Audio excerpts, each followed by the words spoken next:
Okay, so does anyone want to tell me why Challengers not only dropped a film that could, would, and damn sure should compete with Dune for one of the best movies of the year, but somehow, some way,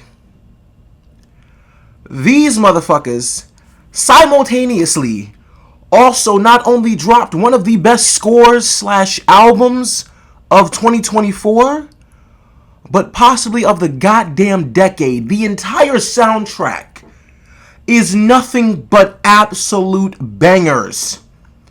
I'm talking about from the intense ass disco music to the melodic ass piano tunes. Everything is flawless. Challengers may have just released one of the best movies of the decade. I am not saying that lightly. I mean that with every bit of passion in my fucking body. Every single thing in my body that ignites my love for film, cinema, just absolutely translucent movie experiences, everything in my body that emulates that lit up in fucking flames when this movie began. And by the end of it, I could have sat in there for 3 more hours. I lie to you not. I lied to you not. I could have sat there for 3 more hours watching what Luca Guadagnino made happen in that movie theater. So without further ado, point, set, match. This is fucking Challengers.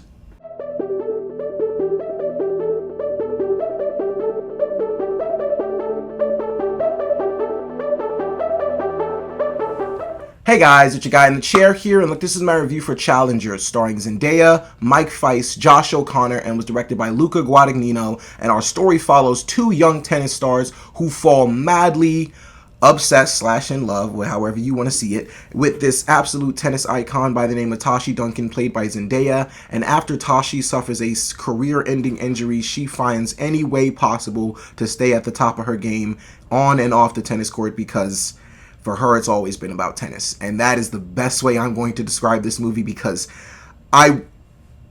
this trailer truly did not prepare me for what I was getting ready to experience in that movie theater when it came to this film.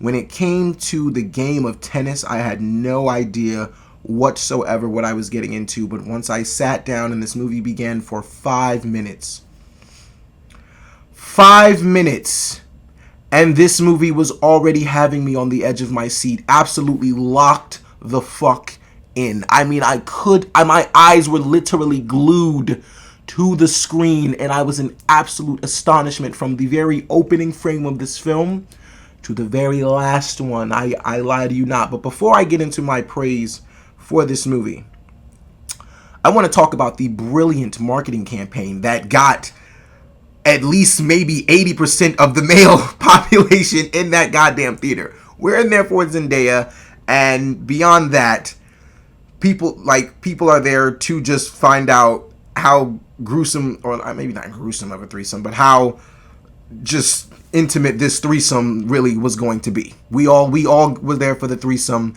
and I'm not going to tell you guys what occurs in that scene, but shout out to Luca Guadagnino, and shout out to Zendaya, Mike Fice, and Josh O'Connor for the huge middle finger they held up to everybody in that scene for what they did. Kudos to you guys. That was absolutely brilliant, and I loved it.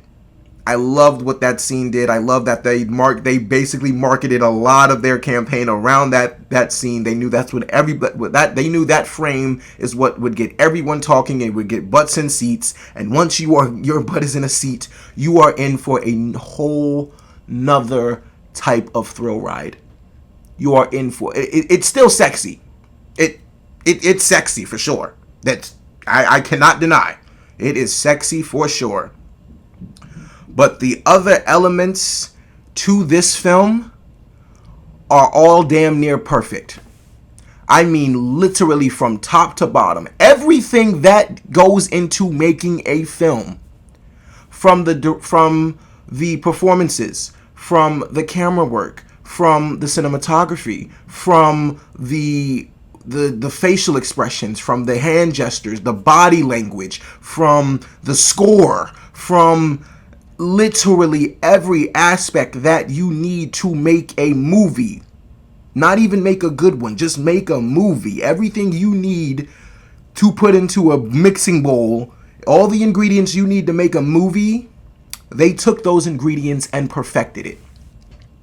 They got as close to perfect as I think I've ever seen a film get too close to perfect. This thing was fucking phenomenal.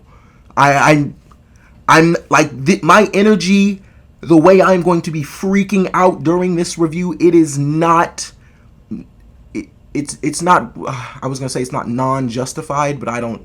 Maybe that's how you phrase it. I don't know, but it's justified. My feelings here are justified. I lied to you not.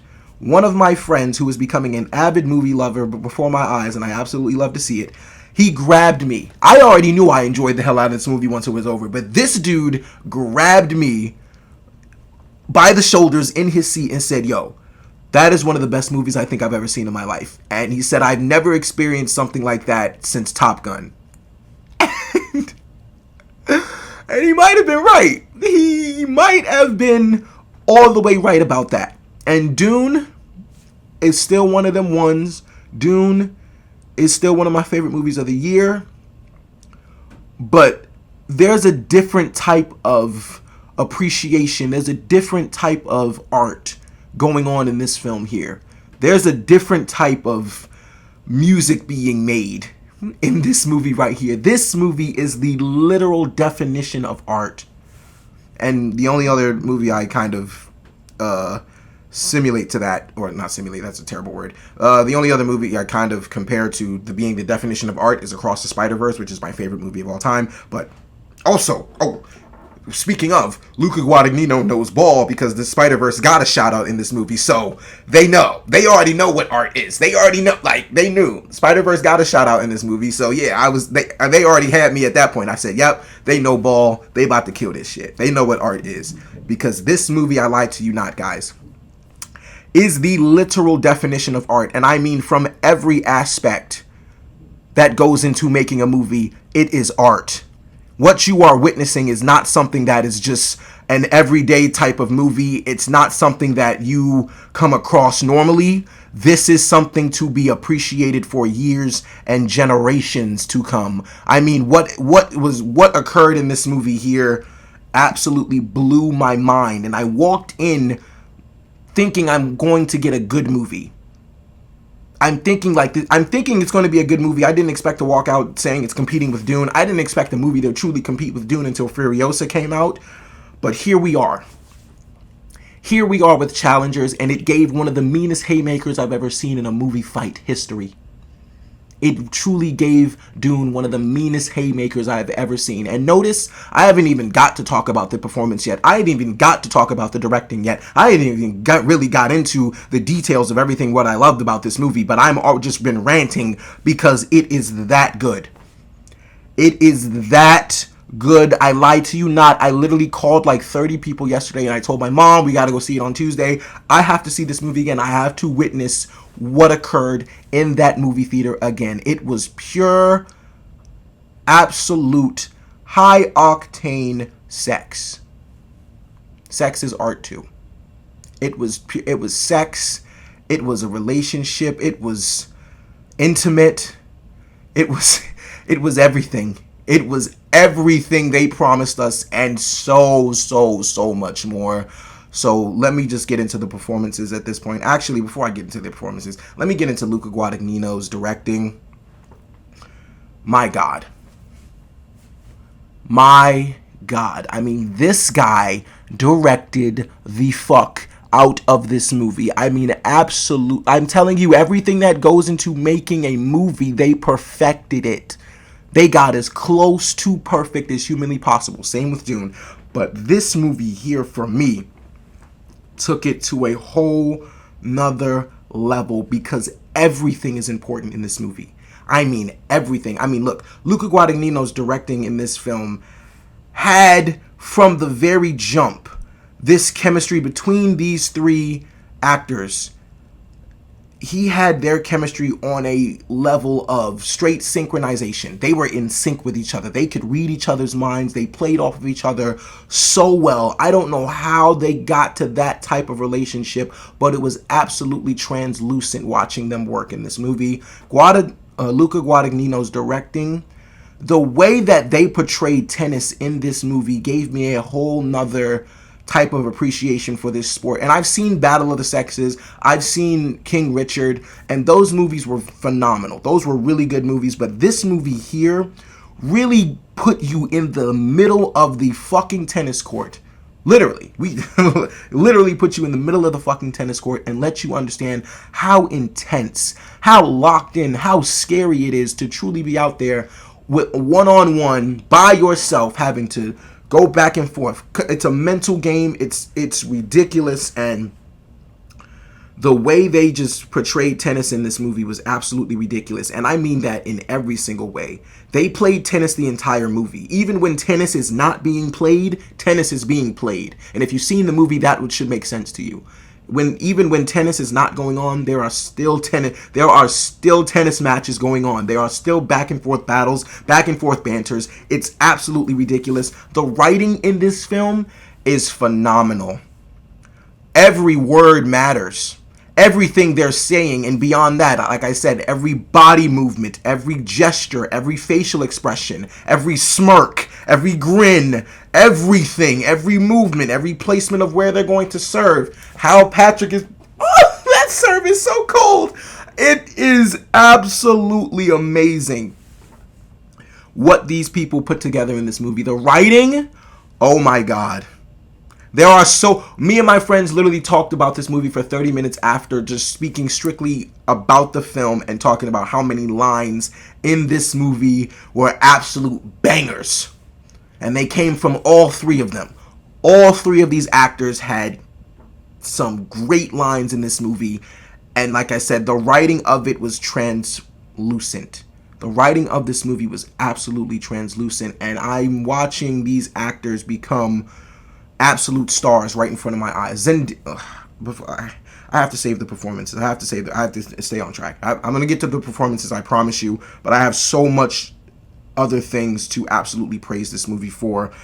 The pacing of this movie, the way the story is told is phenomenal. The way that they tell this story makes everything that you see in the end of this movie matter so much more, as it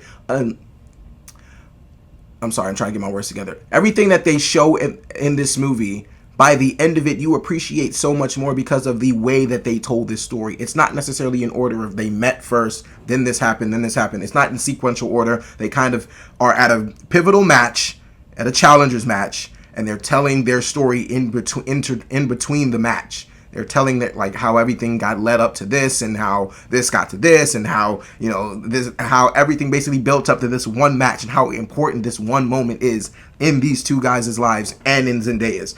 And you appreciate everything so much more because it all adds up. You never feel lost in the story. You never necessarily feel like they left anything out. They keep you right next to them the entire time, and you are completely shook. You are shook about how amazing this fucking story is being told. You are absolutely locked into everything being said. You do not want to miss a fucking second. And like I said, when not only did these people drop one of the best films of the decade, but they dropped one of the best scores of the decade. The score in this movie is absolutely tremendous.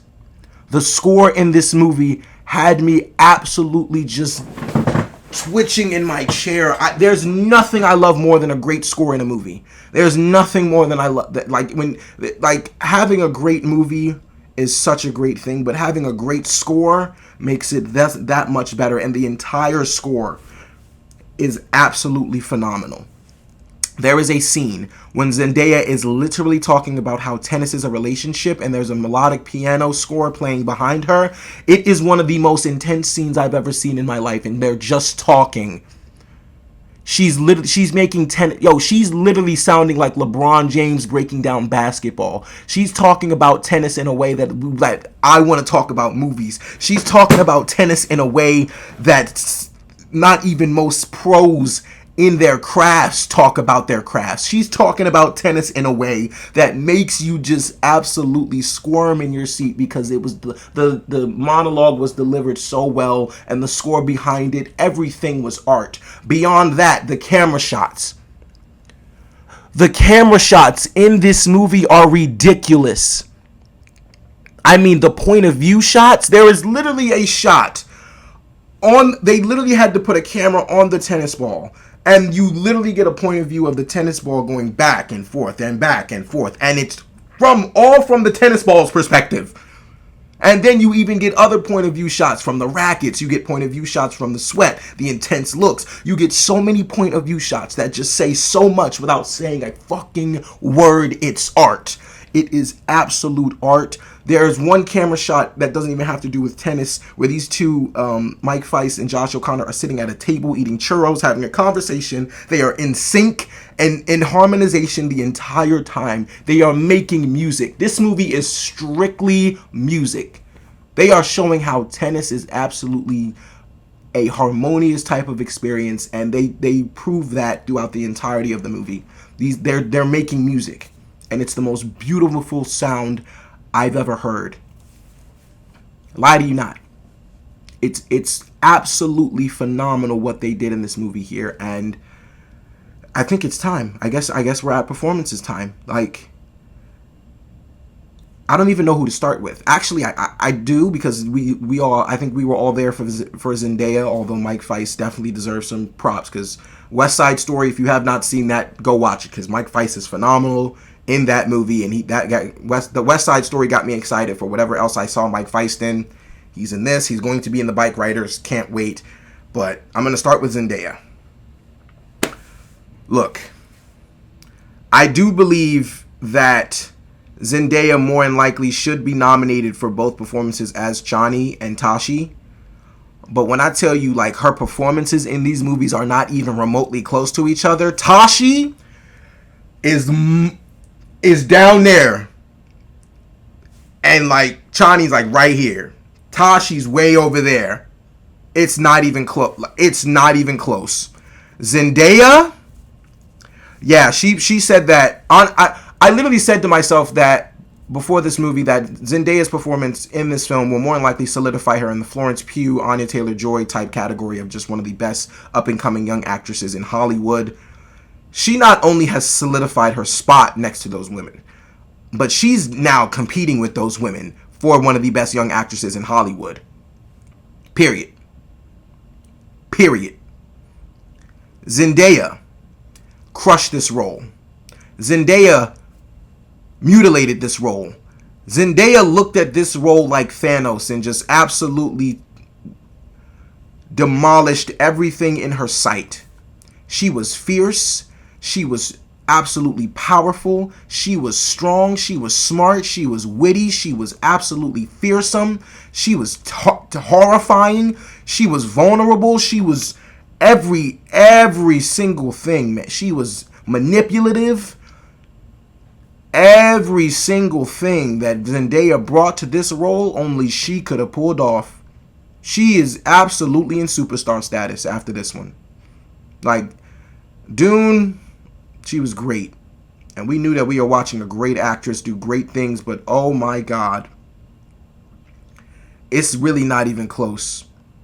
Her performance in this movie is not even, like this joint is light years ahead of Chani. This is easily her best performance. And when I'm promised, like, this, she should be more so nominated for this role than Chani. Like, if she gets a Best Supporting Actress nod, amazing. I'm more so thinking Rebecca Ferguson's going to get that. Tashi Duncan. Zendaya as Tashi Duncan should win an Oscar. It is the best performance I've seen all year from an actor. Not no actor, actress. That is the best performance. And she's going up, I know, she's going up against Timothy.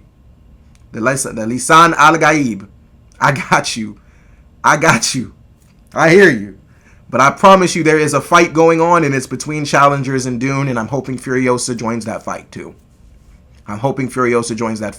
Zendaya threw haymakers at Timothy Chalamet in this movie. She threw haymakers. And I'm not saying that to say that Timothy's going to lose, because one, they're in Best Actor and Best Actress, so they both can win. Doesn't really matter. But for me, Zendaya gave one of the best performances of the year, if not the best. I still have a lot to think on of that. I still have to watch this movie at least 6 more times. I've seen Dune maybe like 7 times, so yeah, I have to watch this movie at least 6 more times to truly get my feelings around that. But as far as I'm concerned, that's one of the best performances of the year, by far. By far. Zendaya, I'm in absolute awe. I am in absolute awe. Mike Feist. Mike Feist was so good in this movie. And it's bringing tears because I think I'm starting to develop some sort of man crush over Mike Feist, man. That guy is fucking great. I don't care. Like, Mike Feist was so good in this movie. Him and Josh O'Connor's chemistry is unlike... I don't think I've truly seen anything like it. Their chemistry is off the charts. They broke the scales of chemistry. They are literally intertwined with each other. They are literally locked in with each other's mindsets. They are in great synchronization, harmonization. I'm telling you, the scene in the cafeteria when these two are literally just talking and eating churros. Josh O'Connor pulls this kid's seat over with his foot. Mike Feist knows exactly where to sit. They know when to turn around. They know when to just be completely in their brotherly bond together and be completely lost in each other's eyes, as some would say. They know exactly when to turn around. They know exactly when to be in sync with each other. They are literally one of the best duos I've seen in film. They work so well together. It's absolutely incredible what these two do in this movie, man. Mike Feist absolutely was amazing in this movie. I loved his character. I loved what he went through. I loved the pain. I loved the way Zendaya felt like she had to push him in her ways. I loved everything about these characters, what motivates them, what drives them, what hurts them, what haunts them. It's all done so well. It's all done so fucking well. And beyond that, my favorite performance of the movie was Josh O'Connor. Josh O'Connor, I was not familiar with your game before walking into this movie. I literally told my friends, he was like, yo, who's in this movie? I was like, yo, it's Zendaya, Mike Feist, he's in West Side Story if you've never seen that. And Josh O'Connor, I've never seen him in anything. This is the first film I've ever seen Josh O'Connor in. I want to see you in anything else you pop up in after this point. Josh O'Connor was by far my favorite. I'll be doing this for years on years. And everybody, if you don't get, if people might think, normal, casual moviegoers may think I'm just scrubbing my back, but real film fans will know what this means. I'll be doing this forever. And I can see why he was patting his elbow, because I can get annoying after a while. Shit. But Josh O'Connor as Patrick, by far, gave my favorite performance in this film. This dude was absolutely amazing in every single aspect of an actor's performance. He was charming. He was so great at playing such an immature twit. He was so great at his facial expressions, his smirks, his grins, his just male bravado, the dick swinging contest that these two would have back and forth. Josh O'Connor would try to sway it in his way.